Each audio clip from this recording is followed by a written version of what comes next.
জিন্দাবাদ জিন্দাবাদ জিন্দাবাদ জিন্দাবাদ জিন্দাবাদ জিন্দাবাদ জিন্দাবাদ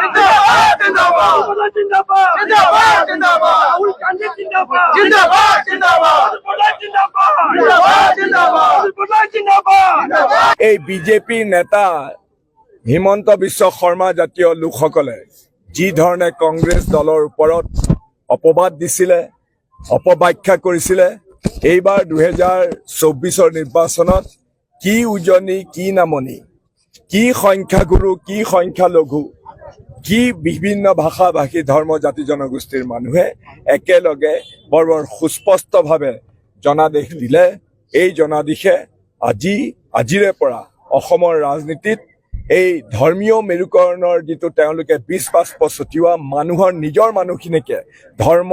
আৰু ভাষাৰ নামত বিভাজন কৰি ঘৃণাৰ ৰাজনীতি কৰা এইটো যিটো তেওঁলোকে আৰম্ভ কৰিছিলে 2016 চনৰ পৰা সেই ৰাজনীতিৰ অৱসান হৈছে আমি এতিয়া সকলোৰে সহযোগত বিশেষকৈ আমাৰ সমভাৱাপন্ন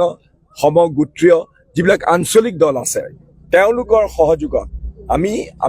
নতুন উদ্যমেৰে সৈতে আমি সাহসেৰে সৈতে এই বিজেপি চৰকাৰক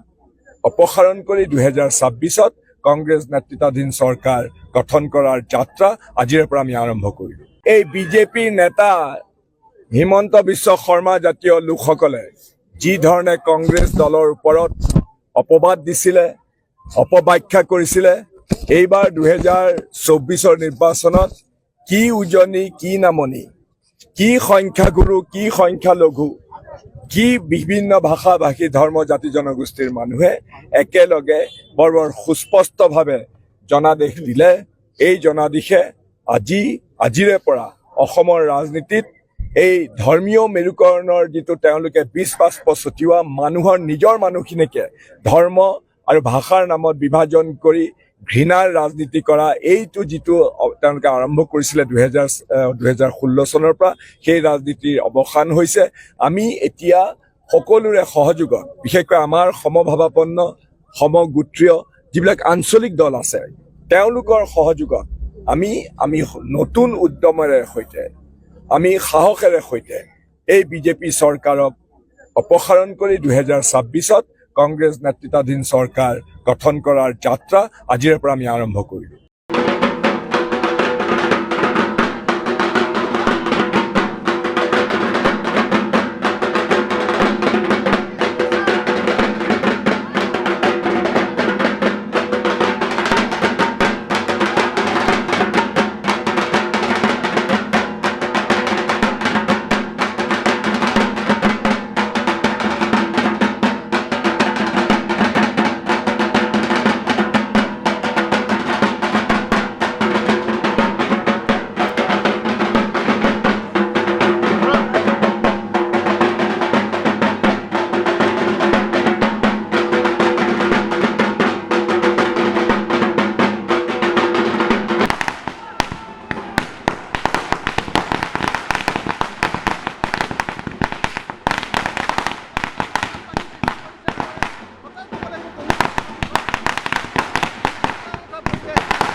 প্লেন বনাই